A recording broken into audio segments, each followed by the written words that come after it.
Hello students, class 12 last time पे हमने topic क्या लिया था। आप अगर आपने वीडियो देखी होगी सेकेंड एंड थर्ड ऑर्डर के बारे में, और फर्स्ट ऑर्डर जीरो ऑर्डर के कुछ न्यूमेरिकल्स इसमें दिए गए थे।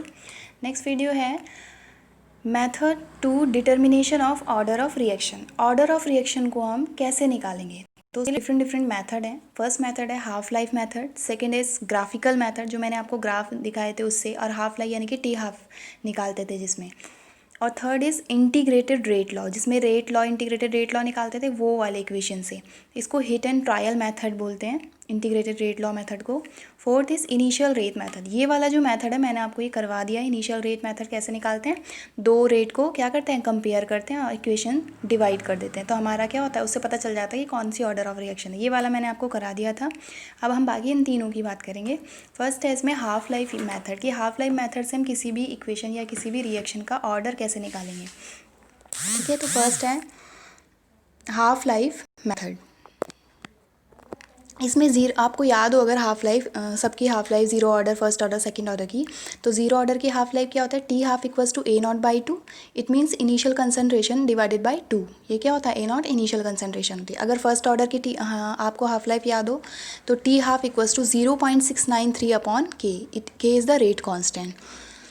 Second order T half equals to 1 upon k a not. ठीक है, के ए नॉट। अब हमने देखा कि इसमें जो है कंसंट्रेशन केवल फर्स्ट ऑर्डर पर डिपेंड नहीं करती, इनिशियल कंसंट्रेशन ऑफ ए पर जो होता है टी हाफ डिपेंड नहीं करता, बट औरों में तो करता है डिपेंड। इसी तरीके से थर्ड ऑर्डर और फोर्थ ऑर्डर भी डिपेंड करता है concentration of the initial concentration पर। बट इसके लिए क्या है, एक कॉमन फार्मूला। आप सबको तो इतना याद नहीं कर सकते कि हाफ लाइफ निकालने के सबका अलग अलग हम फार्मूला, एक कॉमन फार्मूला निकाला गया कि T half is directly proportional to concentration of a not, यानी इनिशियल कंसंट्रेशन ऑफ की power 1 minus n, n where n is order of reaction. अगर एन आपको याद हो तो क्या होता है, एन ऑर्डर ऑफ रिएक्शन। तो हम इस कॉमन फार्मूले से हम किसी भी जो हमें रिएक्शन दी जाएगी उसका हम ऑर्डर ऑफ रिएक्शन निकाल सकते हैं। T half is proportional to concentration of a, initial concentration है ये 1 माइनस एन। ठीक है, अब हम कैसे अप्लाई करेंगे उसे देखते हैं। जैसे कि हमको सपोज़ इसमें एक कंडीशन दी गई है कि इनिशियल कंसंट्रेशन गिवन है, सपोज़ A1 A2 दो अलग अलग कंसंट्रेशन दी गई है, और हाफ लाइफ भी गिवन थी। माना कि हमने T1 और T2, half life is the T half, but यहाँ पे हम T1 T2 ले रहे हैं। तो इसका जनरल फार्मूला अगर हमें ऐसे सिचुएशंस दे दी जाए तो हम क्या फार्मूला यूज़ करेंगे, सेम वही है, T is directly proportional to concentration of initial reactant या इनिशियल कंसंट्रेशन ऑफ रिएक्टेंट की पावर 1 माइनस एन। बट यहाँ पे दो, अगर आपको दो कंडीशन दे दी जाए तो उसके लिए formula T1 upon T2 equals to A1 upon A2 bracket में उसकी पावर 1 माइनस एन। ठीक है, ये फॉर्मूला आपने यूज़ करना है। इसी के बेस पे क्वेश्चन है, देखिए द हाफ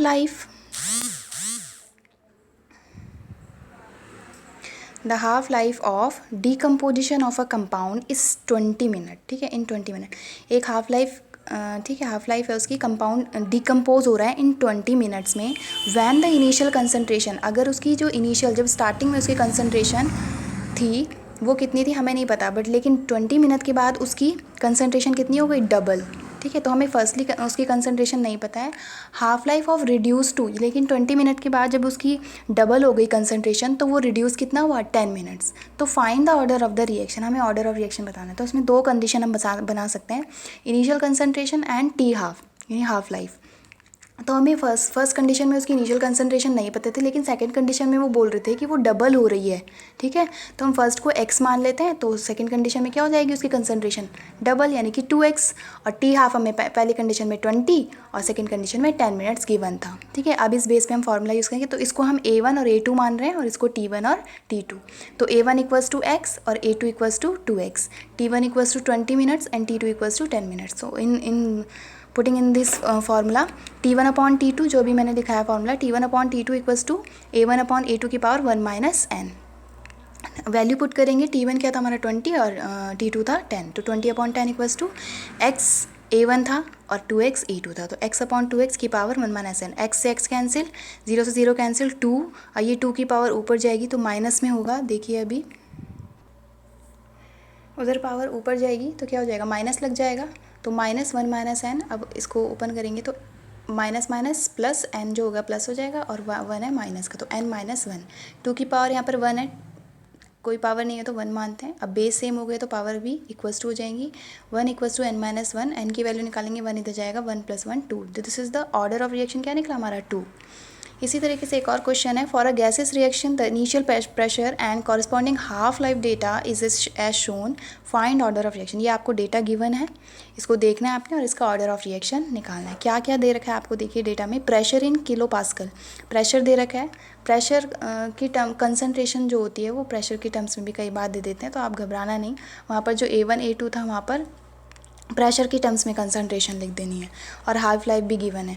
तो फर्स्ट कंडीशन थी जब प्रेशर था 100 तो उसका हाफ लाइफ था 105 मिनट, जब प्रेशर था 66.66 तो 235 मिनट, और 33.33 जब प्रेशर था तो 950 मिनट्स टाइम था उसका, टी हाफ। तो अब देखिए इसका गिवन, हम इसमें कोई भी दो को कंपेयर कर सकते हैं, T1 T2 कुछ भी दो को ले सकते हैं, ठीक है। जैसे मैंने फॉर्मूले में आपको बताया, इस फॉर्मूले में पुट करते हैं ना T1/T2 एंड A1/A2, तो इसमें किसी भी दो को ले रहे हैं तो मैं इन दोनों को ले रही हूँ। क्यों? क्योंकि ये ना कैंसिल आउट आराम से हो जाते हैं। तो आप भी ऐसे ही सोचना कि जो जल्दी से सॉल्व हो जाए उसको आप, क्योंकि टाइम जितना कम लगे उतना अच्छा। तो ये कैंसिल आउट हो जाते हैं, तो इसलिए हमने इसको क्या मान लिया, A1 और इसको A2, और इसके ठीक सामने वाले को T1 और T2। तो A1 = 66.66, A2 = 33.33, T1 235 और T2 950।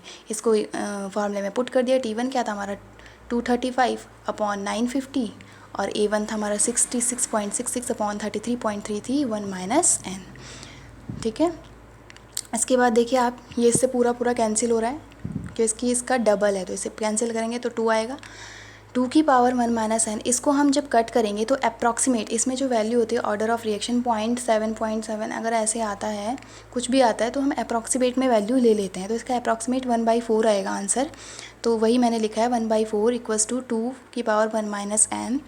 2, अब इसको ऊपर ले जाएंगे तो 2 की पावर -2 = 2 की पावर 1 - अब बेस सेम हो गए तो पावर भी इक्वल्स टू हो जाएंगी, -2 = 1 - n।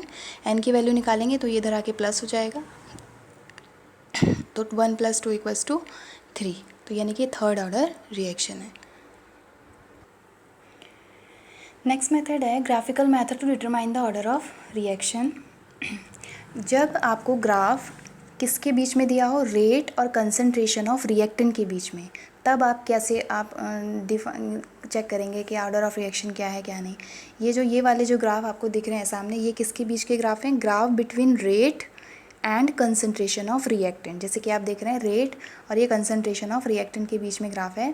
तो जब A की पावर 0, ठीक है, A की पावर 0, यहाँ पे कोई रेट इस कांस्टेंट होता है। जब कंसंट्रेशन के साथ रिएक्टेंट जो है स्ट्रेट लाइन में हो तो इसका मतलब ये कांस्टेंट है। आपको मैंने ज़ीरो ऑर्डर में ही बताया था कि जो उसकी कंसंट्रेशन पर डिपेंड ही नहीं करता, रेट जो है रिएक्टेंट की कंसंट्रेशन पर डिपेंड नहीं करता, वो कांस्टेंट हो जाता है एक बार। तब हम ये ग्राफ देख, कांस्टेंट वैल्यू सिर्फ ज़ीरो ऑर्डर रिएक्शन में होती है रेट की, तो उसको हम क्या बोलेंगे, this is the zero order reaction. Graph देख के आप बता सकते हैं कि ज़ीरो ऑर्डर रिएक्शन का ग्राफ है। नेक्स्ट है फर्स्ट ऑर्डर। फर्स्ट ऑर्डर का कैसे होता है, देखो रेट का ग्राफ कंसंट्रेशन A की, it is the straight line, ये डिपेंड करता है कंसंट्रेशन ऑफ रिएक्टेंट के। जैसे जैसे टाइम के साथ रिएक्टेंट की कंसंट्रेशन बढ़ती है तो रेट भी बढ़ता है, बट इसमें नहीं ऐसा होता, फर्स्ट ज़ीरो ऑर्डर रिएक्शन में ऐसा नहीं होता। जैसे जैसे हम कंसंट्रेशन अगर बढ़ाएंगे भी तो भी रेट कांस्टेंट होता है। लेकिन यहाँ पे देखिए जैसे जैसे हम कंसंट्रेशन इंक्रीज़ कर रहे हैं रिएक्टेंट की, तो रेट भी क्या कर रहे हैं, इंक्रीज़ कर रहे हैं। तो इट इज़ लीनियर ग्राफ, तो it is the first order reaction. आप इसको देख के पहचान जाएंगे कि ये फर्स्ट ऑर्डर रिएक्शन है। सेकेंड देखिए, ये किसके बीच का, रेट और कंसंट्रेशन A की power 2, it is the second order reaction. इसको आप देख के पहचान जाएंगे कि सेकेंड ऑर्डर का रिएक्शन का ग्राफ है, स्ट्रेट लाइन होता है, रिएक्टेंट की कंसंट्रेशन के साथ ये क्या करता है, इंक्रीज़ करता है रेट। तो it is the graph between rate and reactant की power 2। And third order reaction, एक रेट एंड A की पावर या रिएक्टेंट की पावर थर्ड, तो it is the third order reaction, it is the linear graph. ऐसे अगर fourth order है तो यहाँ की पावर 4 हो जाती है, फिफ्थ ऑर्डर है 5 हो जाती है, ठीक है। अब अगर ग्राफ बिटवीन किसके बीच में, concentration of reactant versus time, reactant की कंसंट्रेशन और टाइम के बीच में जब ग्राफ होता है तब आप कैसे चेक करेंगे। अगर कंसंट्रेशन ऑफ A का ग्राफ टाइम के वर्सेस में है और नेगेटिव स्लोप में है। नेगेटिव स्लोप का ग्राफ ऐसे बनता है और पॉजिटिव स्लोप का ग्राफ ऐसे बनता है। तो आपको दो ही में है ऐसा, केवल देखिए कंसंट्रेशन ऑफ ए में है जो टाइम के साथ जब ग्राफ बनेगा नेगेटिव स्लोप में it is the zero order reaction, but log concentration of A, log concentration, यहाँ पे लॉग लगाए यहाँ पे लॉग नहीं लगाए, log concentration of A time के साथ जब ग्राफ बनता है with negative slope, same graph है, तो it is the first order reaction. Difference कितना है, यहाँ पे लॉग नहीं है यहाँ पे लॉग है, ठीक है। अब देखते हैं आगे। If the graph between 1 concentration of A, उसमें क्या था log concentration A first order में, यहाँ पे 1 concentration of reactant with respect time के बीच का जो ग्राफ है वो विद पॉजिटिव स्लोप अगर हो, नेगेटिव स्लोप ऐसे होता है, पॉजिटिव स्लोप ऐसे होता है, तो विद पॉजिटिव स्लोप हो तो it is the second order reaction. नीचे देखिए 1 कंसंट्रेशन ऑफ ए स्क्वायर, वहाँ पर कंसंट्रेशन ऑफ ए है, बट इस 1 कंसंट्रेशन का स्क्वायर का graph with respect to time के बीच हो विद पॉजिटिव स्लोप, और इसमें भी पॉजिटिव स्लोप हो तो it is the third order reaction, ठीक है। ऐसे ही फोर्थ ऑर्डर का है, इसमें 1 कंसंट्रेशन की पावर 3, वहाँ पर 2 थी थर्ड ऑर्डर में, यहाँ पर कंसंट्रेशन ऑफ रिएक्टेंट की पावर कितनी 3 with respect to time, almost always ये positive slope, it is the fourth order reaction, ठीक है।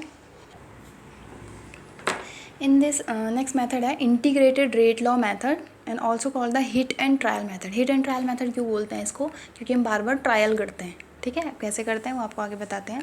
In this method we compare the given data. इस मेथड में क्या होता है, क्वेश्चन में हमें एक्सपेरिमेंटली बहुत सारे डेटा दे दिए जाते हैं, ठीक है, कि फर्स्ट हमारी रीडिंग ये आई है, सेकंड रीडिंग ये आई है, थर्ड रीडिंग ये आई है, तो वो कुछ भी हो सकते हैं, concentration about reactant and also time, ठीक है। सपोज़ आपको कंसंट्रेशन ऑफ रिएक्टेंट और टाइम का एक डेटा दे दिया गया है, तो हम उसमें क्या करते हैं, उन रीडिंग को कंपेयर करते हैं, ठीक है। अब वो डिपेंड करता है कि क्वेश्चन में क्या पूछा गया। अगर रेट कांस्टेंट पूछा गया तो रेट कांस्टेंट को हम कंपेयर करेंगे, अगर विद रिस्पेक्ट टू जॉन से भी ऑर्डर की हम बात करेंगे। जैसे कि एक एग्जांपल से मैं आपको समझा देती हूँ।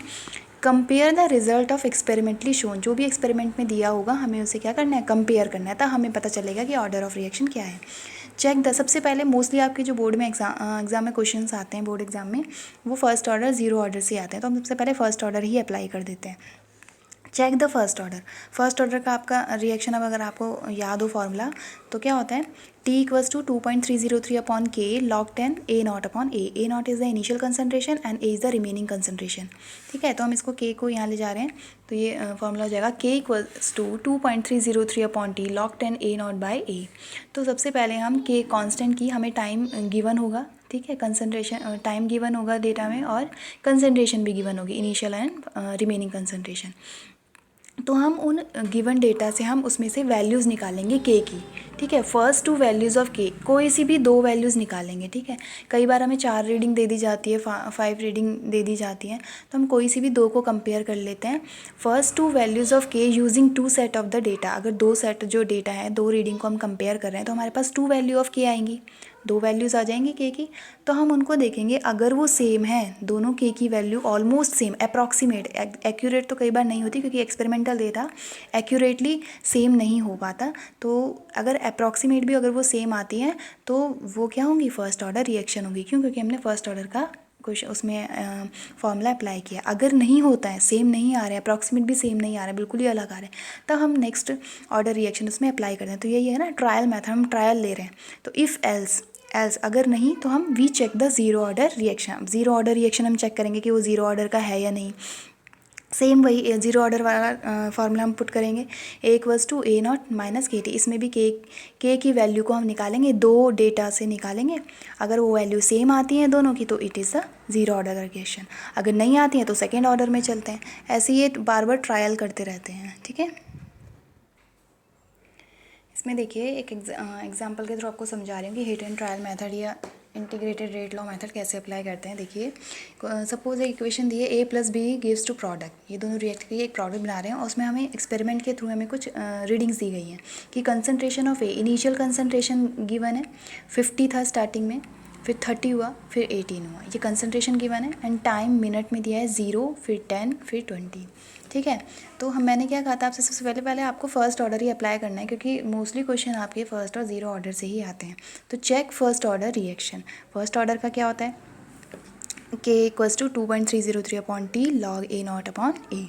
तो आपने फर्स्ट अगर इसको इनिशियल कंसनट्रेशन मांग रहे हैं, ठीक है, इसको इनिशियल यानी कि A0 की वैल्यू क्या हो जाएगी फर्स्ट कंडीशन में, इन दोनों को पहले रीडिंग जो है, पहला जो हम K की वैल्यू निकालेंगे, रेट कांस्टेंट की वैल्यू, वो इनसे निकालेंगे, ठीक है। तो A0 will be 50 initial starting जो है, फाइनल यानी कि रिमेनिंग बच कितनी गई रिएक्शन के बाद 30, टाइम कितना टाइम है 0 से 10 हो गया, यानी कि T की वैल्यू कितनी आ जाएगी 10, ठीक है। K की वैल्यू निकालेंगे, इसमें पुट करेंगे, A0 कितना है हमारा, T की जगह 10 आ गया, A0 आ गया 50 और A जो हमारा है वो 30 आ गया, 0 से 0 कैंसिल, कितना आ गया K1, इसको हमने K1 माना है 2.303/10 log 5/3, इसको हम इतना ही छोड़ रहे हैं, हम देख रहे हैं आगे क्या होता है वैल्यूज़ में। सेकंड में हम किसको कंपेयर कर रहे हैं, इन दोनों की रीडिंग निकाल रहे हैं, ठीक है। K की वैल्यू हमारी पहले इससे निकली, दूसरी हम इससे निकालेंगे, इससे इसलिए नहीं निकाल रही हूँ क्योंकि फिर डिफ्रेंशिएट करना पड़ेगा 10 मिनट्स का, तो उसमें सॉल्व आउट नहीं हो पाएगा। तो इनिशियल कंसेप्ट इन दोनों से निकाल रही हूँ, A0 इक्वल्स टू 50 और A इसको हम रिमेनिंग कंसनट्रेशन मान रहे हैं तो 18,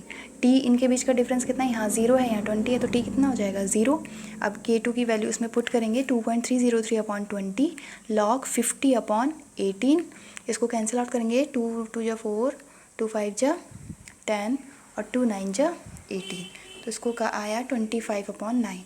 K2 की वैल्यू 2.303/20 log 2, ये क्या है देखो परफेक्ट स्क्वायर है 5/3 का, ये 25 5 का स्क्वायर है, 9 है 3 का स्क्वायर, तो 5/3 का होल स्क्वायर। आपको पता है होल स्क्वायर जब लॉग में लगती है तो पावर कहाँ चल जाती है आगे, तो यहाँ पे आ गया 2 log 5/3, 2 से ये कैंसिल हो जाएगा, 2 10 जा 20, यहाँ 10 आ गया, K2 2.303/10 log 5/3। अब आप देख रहे होंगे, देखिए K1 की वैल्यू और K2 की वैल्यू सेम है, देखने में सॉल्व करने के बाद एक ही आंसर आएगा K1 और K2 का, यानी कि जब मैं आपको कह रही थी कि आप दोनों को देखना कि वैल्यू अगर सेम आ रही है तो K1 आपको K2 के सेम दिख रहा है तो it is the first order. आप अगर इसे सॉल्व भी करेंगे तो भी सेम ही वैल्यू आएगी, सॉल्व भी कर सकते हैं, बट आप जो आपको देख रहे हैं आप सेम वैल्यू आ रही है तो सॉल्व करने की ज़रूरत नहीं पड़ती। तो K1 इक्वल्स टू K2 दोनों एक दूसरे के इक्वल है, यानी कि it is the first order reaction. बाकी अगर आपको कोई प्रॉब्लम आ रही होगी तो आप क्वेश्चन पूछ लेना व्हाट्सएप नंबर पे, ठीक है। Okay, thank you.